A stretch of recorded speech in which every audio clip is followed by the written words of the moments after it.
If everyone wants to take out their budget presentation, that should be in their packet.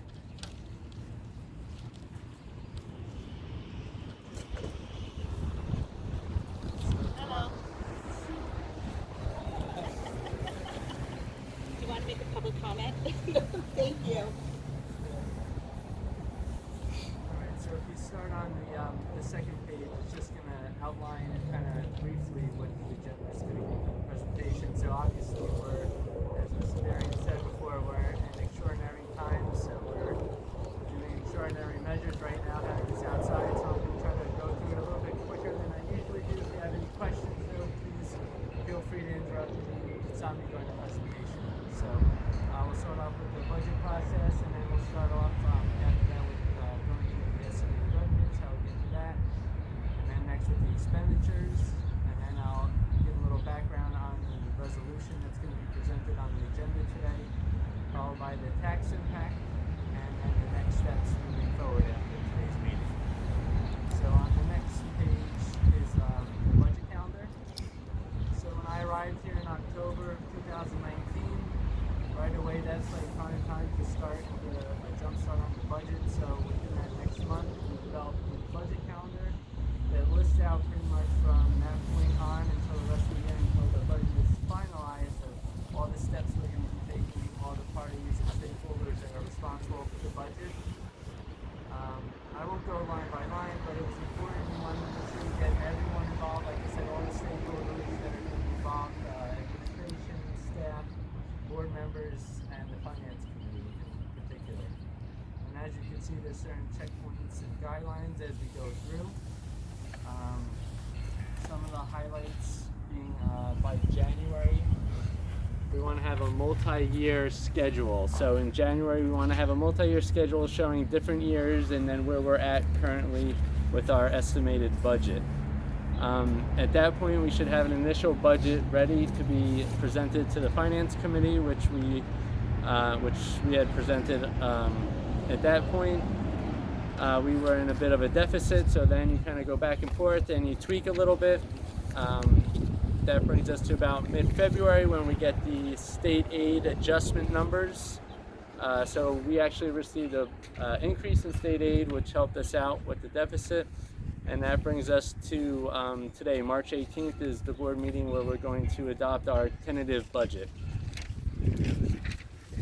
So on the next page,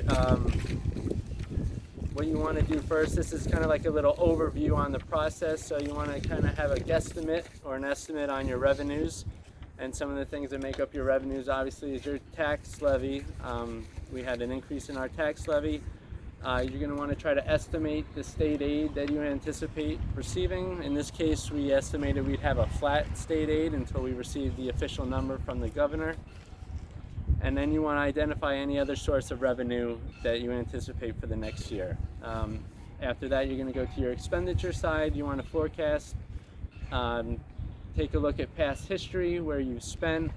I had a meeting with the administration, so basically we started with a zero-based budget, as they called it. So everything that we had previously, we just start from scratch. So we don't look at that, we just start and we build a budget from scratch. After that, we'll solicit quotes on some of the services or the products that we believe we need to get firm numbers. And then we're going to calculate any kind of spending adjustments if we think things are going to be going up or we're going to see any increases or decreases. And then finally, we're going to see where we're at, whether we have a surplus or a deficit. And we're going to use our goals and priorities as a guideline to see where we need to cut or increase. And then that's how we get to balance the budget.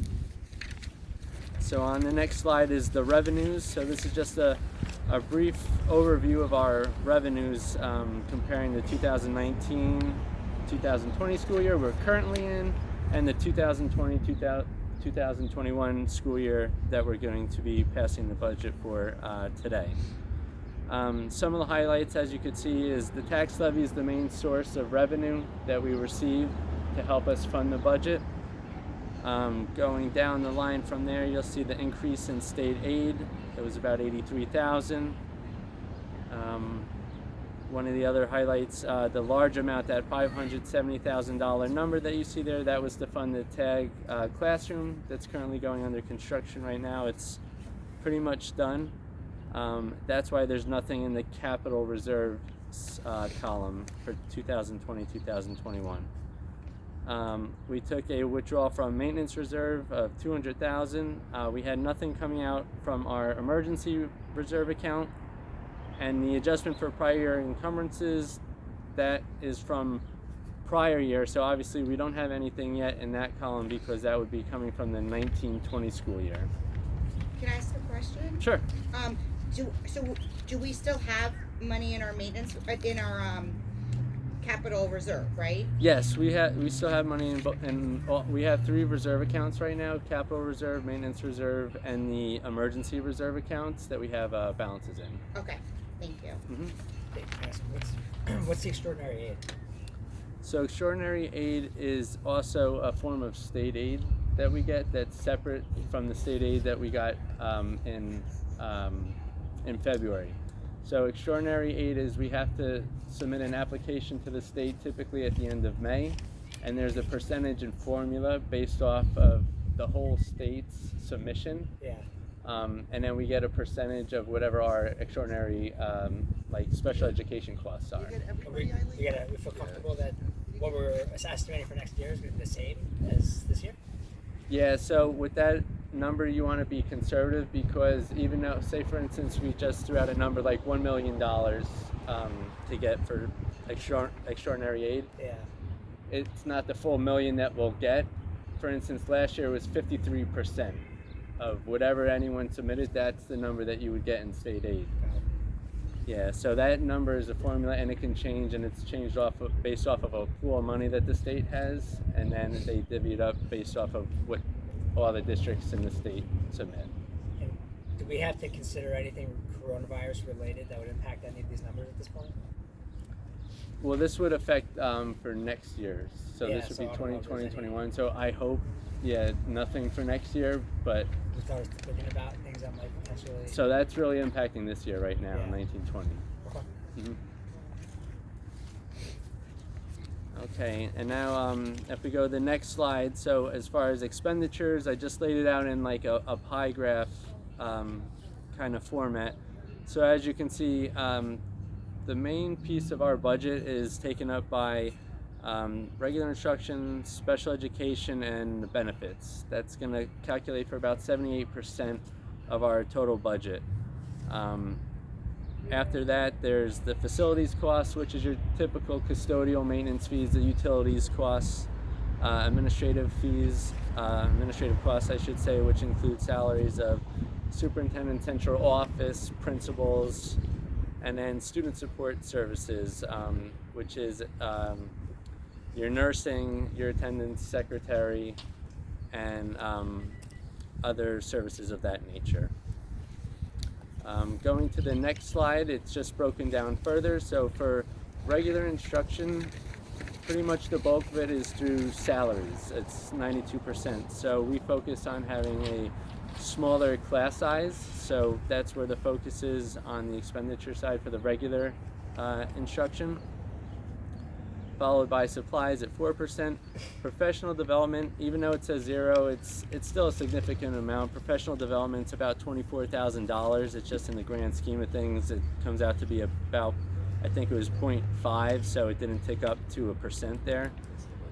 And then for professional and technical services, those are services such as the shared services agreement that we have with Bergen Technical Schools for our technology services, and any other kind of software or our student management system and the such like that. Going on to the next slide, so for special education, it's a little bit more varied. So as you can see, salaries is still taking up the majority of the expenditures there at 54%, followed by the out-of-district tuitions at 27%. So for that, that's for any students that have to go out of district to another school, a private school, or another public school that has a program for them. Supplies, same thing. Supplies was about, I think it was around $12,000. It just didn't make it to an uptick of 1%, so that's why it shows at 0. Transportation's about 5%, so according to the student's IEP, if they need transportation or not, we have to provide it, so that's where the 5% comes in there. And then finally, with the purchase-related services, that's for any extraordinary services, one-to-one aids, OT-PT services, and the such, as according to the student's IEP. Just to clarify, all these percentages, these are the percentages on this year's amounts that we're applying to next year's budget as well. So we're No, so these percentages are based off of next year's budget. this is what we're budgeting for. Yeah, next this is year. anticipated. Yep. Okay, so that brings us to the next slide, which lists our tentative budget resolution. So the general fund, which is what we've been speaking about this whole presentation so far, that's going to be $13,330,699. And then after that, you'll see special revenue fund is $264,631.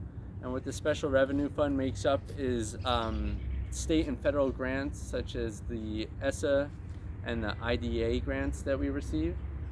And also we receive additional state aid for our non-public school, St. Joe's, that's in Oradell, that we act as the custodian of funds for. Following that is the debt service fund. So we still have outstanding debt on a bond that we had out in 2012. So this year's debt service fund amount is going to be $507,700, which brings us to a grand total of $14,103,030.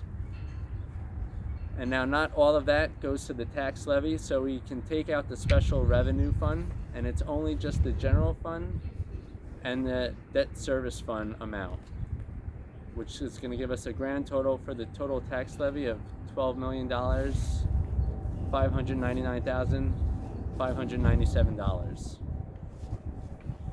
Okay, and as we flip to the next page, it's going to show the tax impact. So with the tax impact, the average assessed house went up quite a bit this year. So from last year, the average assessed house was $549,563, and this year it's $561,290, which is going to give us an estimated annual increase of about $136,000. I mean $136, yes. Sorry about that, I misspoke there. Okay, so after that, on the next slide, just going over some of the next steps that we're going to have. So right now we're adopting the tentative budget. So this budget's going to be submitted electronically through the Department of Ed software, and then hard copies have to be submitted to the county office by Friday. Once that's done and we get the approval from the county superintendent, we're going to advertise the budget, at which point we can have our public budget hearing to adopt officially the 2021 budget. This has to be done between April 24th and May 7th. So I know our April meeting is April 22nd, so we might have to tweak that date a little bit so we could fit in this window. And once we adopt the final budget, we have to post our user-friendly budget to our district website within 48 hours, and then finally certify the tax levy. So that's it for the report and the presentation. If anyone has any additional questions. Sorry, I tried to run through it quickly. But if you have any questions, feel free to also.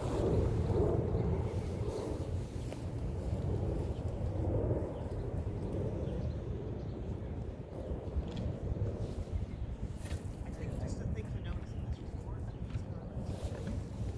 is that if we go to the first pie chart, we notice benefits, regular instruction, special ed, student support services, and admin costs. That's all set. And then facilities, like there's very little wiggle room in our budget. Like 'cause when we go to these other lines, you know, supplies is 4% of just that total. It's like tiny. So, anything else from your report? Oh, I'm sorry. I have a question. I just wonder, is there are we looking for other state aid or state grants, or is that even something to up that number, or is that average? So actually, we received quite a significant increase in the state aid. It was approximately 17% more than what we received last year. Okay. There is another grant that's going to be coming up called Securing Our Children's Future Grant that's been discussed in both Finance and Building and Grounds Committee, which is going to be used specifically for security upgrades. Okay. So we've had a dollar amount associated with that. Right now we're waiting for the application to come out, and that same thing that comes out through the Department of Education website. So it's an application we have to fill out. So there are other avenues we're looking for revenue. Okay.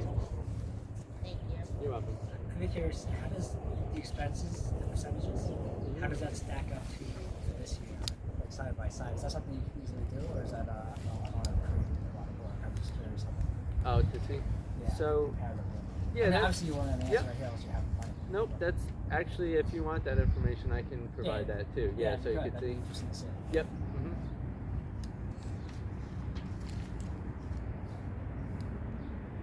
Okay, so before we move on, I forgot to do the roll call.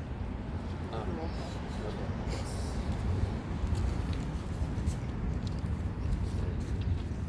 All right, BJ Castro, Here. Jeremy Griffin, Raman Levy, Here. Catherine Doyen, Nancy Shapiro, Rita Walker, John Walsh, Greg Darian, Dorothy Nichols. Here. So review of minutes, review March 11th. We're approving February 26th. Do I have a motion? Mr. Shapiro, second. Second. And Mr. Darian, any questions? Call the question. Mr. Castro, Yes. Mrs. Levy, Abstain. I was absent. Do we need a quorum for minutes? yes. Do you mind voting for them since you were not here, so we have quorum on them? Sure. Does that? Okay. Then yes. That's okay. That's fine. Mrs. Shapiro, Yes. Mr. Darian, Yes. Mrs. Nichols. Yes, so, would someone like to make a motion for a consent agenda for the rest of the agenda? Consent moved by Mr. Shapiro, and do you want to second that? I'll second. So that means we're gonna do one vote for the entire agenda. Including the budget. Yes. Yes, Okay. so if you have any questions on any section, now would be the time to, it's for any section. I actually have a question. Have we, like with some of these fees, Odyssey of the Mind and that sort of thing, are we expending them before we know whether or not that's happened or is going to happen, or we? No. Okay, that was.